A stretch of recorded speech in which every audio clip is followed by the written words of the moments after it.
welcome back to the Citizen channel. You're all staying safe and well on our Peps 11. The trip to the G-Tech Community Stadium. Yes, Brentford versus Manchester City. We've got paying back for last season, haven't we, guys? Two victories for Brentford last year. Did the double over the treble winners and the world champions. We'll have to sort that out this season. Of course, it's on the 5th of Feb. Evening kick-off Monday. If you're going down there, please stay safe and bring those points back with you. Very important at this stage of the season. We'll be to see how Arsenal and Liverpool go on at weekend, of course. 8 p.m. kick-off. It's on Sky Sports. So we'll have a quick look at how Brentford are or aren't doing at the moment and try to predict a Peps 11. And with a full squad, it's going to be hard. I tell you that now because I've rubbed out. If I had a rubber, I haven't. I've just delete on my laptop. But if I had a rubber, I'd be rubbing and putting out and getting Kippax out if it was in ink and everything. If you're too young to know what Kippax is, ask your dad. Anyway, we'll have a look at a Peps 11, or I'll come up with a Peps 11 anyway. Our overall away record in the league at Brentford since time immemorial is played 6, that's all. Only won 2, drawn 1 and lost 3, so we've got to improve on that record. 8 goals against and just 7 for. So yeah, we need to make a balance on that one. Please, if you are new to the channel, push that subscribe button, push the bell notifications. Great to have you on board. Everything City, past, present, and the future as well. This is what this is. I'm clairvoyant. I try and predict what's going to happen, which is easier said than done, isn't it? Even though we can be about proud of City, that you think, oh, we're always going to win this, but hey, who knows? Who knows? So join us. Leave us your comments. Leave us your predictions. Leave us your Peps 11s. That'd be great to see what those are. And anything, I will comment if need be, or simply give you a little like. And if you can give me a little like for this vlog as well, it'd be much appreciated. Yes, Thomas Frank continues to get a tune out of Brentford, although it's a bit bum notes at the moment occasionally, because they have been struggling a bit. And of course, they do have the benefit now of Mr. Ivan Toney back, who's I think he's played 2 and scored in 2 so far. So he's remembered how to do it anyway. Now he's come back. They lie 15th, just 4 points above the 3rd relegation spot, which is Everton. I think they've got. I don't think they've got a game in hand over Everton, but the other teams around them, they've got a game in hand on. And they played 21 with 22 points. The last 6 results in the Premier League, going back to the start of December. 9th of December, they lost at Sheffield United 1-0. 17th of December, they lost at home to Villa 2-1. 27th of December, they lost at home to Wolves 4-1. On the 30th of December, they lost away at Palace 3-1. And then a bit of a respite on the 20th of January. They beat Forest at home 3-2. But then, sadly, again, the 3-2 scoreline similar, but against them this time. The last home game, which was the 31st of January, of course, against Tottenham. They did actually take the lead in that game, but 3 goals in 8 minutes from Tottenham turned that one round. And, of course, Toney scored again. Yeah, he pulled it back to make it 3-2, but it wasn't enough. But they were by no means battered by Tottenham, that's for sure. After us, they've got Wolves away, Brentford at home. Then they're at home to Liverpool, and then they're actually away to some other team called City as well. Yeah, so they got us away. So it's not going to get any easier for them. So let's hope we're going for our double over them by the time we get to our home game. Top players, well, you can ignore, of course, Ivan, because Mr. Toney, because he's not been playing obviously, but Mbeumo scored 7 goals with 3 assists. Morpay has scored 6 with 3 assists. Jensen's got 4 with 3 assists, and Visa has got 4 goals with 1 assist. The home form's okay, it's alright, it's not bad. 15 of their 22 points they've got at home. They've played 11, won 4, drawn 3 and lost 4, so that's where, if anything, they're going to save themselves this year and stay up around or try and get up to mid-table. It's the home form that will be the difference. Pep's already said that he thinks they're dangerous on set pieces in and around the box, throw-ins even. Obviously, they do have a long throw tactic, which sometimes suffer with a little bit, don't we, City? We do struggle against that. And of course, we're going to happily remember their double over us last season. Though we did have little things in our mind, didn't we, in that when it came to that final game at the community stadium, the last game of the season, we were sort of thinking ahead to other bigger games, weren't we? We had bigger fish to fry at that stage, but they got the victories. It's simple as that. So well done to them. So obviously be positive. I think they'll have a positive attitude to this.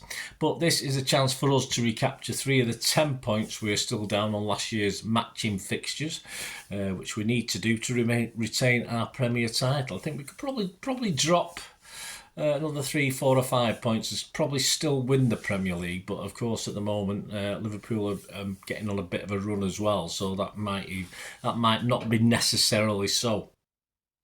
So that's them. I mean, that brings us to, of course, what we need to do, which is our boys and our Pep's 11. What does the squad against Burnley tell us, if anything? Well, the starting lineup: Ederson, Lewis, Stones, Aki, Gvardiol, Rodri, Nunes, Foden, De Bruyne, Doku and Alvarez. On the bench, we had Ortega, Walker, Diaz, Kovacic, Bernardo, Gomez, Grealish, Haaland and Bob. And we have been informed that we now have a fully fit squad in Pep's press conference. So, of course, Haaland came on, looked a little bit rusty, to say the least. Will he start this one? Possibly not. I can't see he may stick him on the bench again, because that would obviously, he would probably start at the expense of a guy who scored 2 goals last time out, Alvarez. So you've got to believe that Pep will probably stick with Alvarez. He's not going to drop him. Akanji may be ready for the bench, but I can't see him actually being there. Although of course a big lad, he would be quite useful against Brentford set pieces, etc. But I can't see him starting this. He probably will be, I'd imagine, on the bench as long as we've got room for him on the bench. I can see Diaz obviously rested in the last game, coming back for this one, and Bernardo surely has to come back in for this one. He was purely rested for the game against Burnley, of course. And the other thing is, interesting thing is, of course, Lewis. Will Lewis retain his spot? I don't think he will. Now, will Walker step in? Is his head in the right place after the recent problems? But there is an option there, of course, for Pep to put Stones in that right back spot and use him as moving into midfield as well, which is obviously not unusual for Pep to do that. But so Walker isn't straightforward. I don't think Lewis will play, but it's who playing that right back spot. And if it's not Walker, then surely Stones, who I expect to start, might play at right back, but otherwise he'll be playing as centre back. And as I said, Bernardo, if he does play, which he will, no doubt about that, of course, Nunes is the obvious one to stand down for Bernardo. So a few ifs and buts and whys and wherefores there. So this is my 11. If I get 7 of these, I'll be happy. 7 or 8. I'll be more than happy. If we get less than 7, I will be disappointed, but I won't be surprised. It's difficult with the full squad. And of course, Pep will pick a team to beat Brentford. He'll look at Brentford's tactics far deeper than I can and figure out what he needs best. But I think what he needs best is the fact that he might stick Walker in there. That's my starting thing. I don't particularly want that. I want Stones in that right back spot, which allows him to put Gvardiol in. But my team doesn't include Gvardiol, but it does include, of course, we can't drop Aki, can we? So this is my team. As I say, I'll stick Walker in, but big question mark over that one. Ederson, Walker, Diaz and Stones. So nothing for Akanji, nothing for Gvardiol there. Aki at left back. Will Pep play him? If Gvardiol's not playing, will Pep play Aki at left back? Or will he play him at centre half, stick Gvardiol on the left, stick John Stones on the right? And not play Walker at all. Option: Ederson, Walker, Diaz, Stones, Aki, Rodri. Can't drop Foden. Bring back Bernardo. Can't drop KDB. Started the last game. Can't really drop Alvarez after scoring 2 goals. So that it just leaves one more space, doesn't it? And is Grealish going to offer enough for us? Probably not. I mean, he will do a job, and that's the thing. Pep might want him to do that job against Brentford, but will he be more effective on the possibility of scoring goals? And I think Doku's a little bit better in that. So I have gone with Doku, but as I said, no place for Kovacic in my team, no place for Gvardiol, no place for Haaland, no place for Grealish, no place for 2 or 3 other players like Kovacic who've been playing as well. Say Pep could easily add any one from those 5 or 6 players.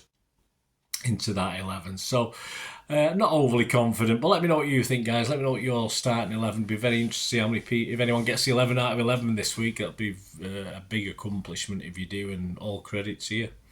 So there you go. That's my 11. Edison, Walker, Diaz, Stones, Aki, Rodri, Foden, Bernardo, KDB, Alvarez, and Doku. The predictions, Andy Morrison's predictions. By the time we play this game, he said, "I'm hopeful we'll be rested and have all our players back." They are. Maybe even one or two fresh faces. No. And for us to be firing all cylinders, if that's the case, then I think we're particularly keen to avenge the 2 defeats we suffered against Brentford last season and take all 3 points. Hear, hear. And Mozza is predicting Brentford 1, Manchester City 3. You can get 11 to 1 on that generally at the bookies. You can get some occasional better price than that. Me, I'm just going to be a bit more miserable. I'm just going to go 2-1 for City, but hopefully a comfortable 2-1. But let's hope it's 4 or 5-1. Then I can watch the game in peace and quite happy. 8 to 1 you can get on a 2-1 City win. The rest of the odds, of course, back to the Premier League. City stay 8 to 11 on to win the Premier League. Liverpool have moved in again slightly. Confidence growing in Liverpool. They've gone from 9 to 4 into 2 to 1 generally. And Arsenal are hovering around the 17 to 2, 9 to 1, 8 to 1 mark. And the match odds, Brentford themselves, they're 11 to 1 to be relegated. That's interesting. So there's no worry with Brentford that everyone thinks they'll be fine. To stay up, it's 1 to 25 on. So, the bookies aren't worried. Say Brentford not too far ahead of that relegation path, but the bookies aren't worried. But I can see him easily getting 0 points from the next 4 games. We'll see how those odds are after that. Be interesting. The match odds themselves, City are 4 to 11 on, not the shortest we've ever been. A draw is 4 to 1 and Brentford is 6 to 1 to win this game. And the most popular score lines, 2-0's the most popular for City, 13 to 2. And the same as my 2 to 1, the second most popular score line is 1-0, which I'll take that, a clean sheet, but I just can't see a clean sheet again this time. So there you go, guys. Interesting, very interesting Pepsi 11. Very hard to pick. Let me know if it was easy for you and what you think. And your score predictions. Be great to hear from you. And of course, there will be a player ratings and talking points show on the Tuesday of next week. And please check out my loads of different little vlogs out there of City vlogs and film and TV if you like your film and TV. So check out the site, check out my channel and enjoy. And hopefully I'll hear from you very, very soon. Thanks for watching, guys. Until we meet again. Oh, that's one thing, don't I? Please stay safe, Blues. Come on, City. Bye for now.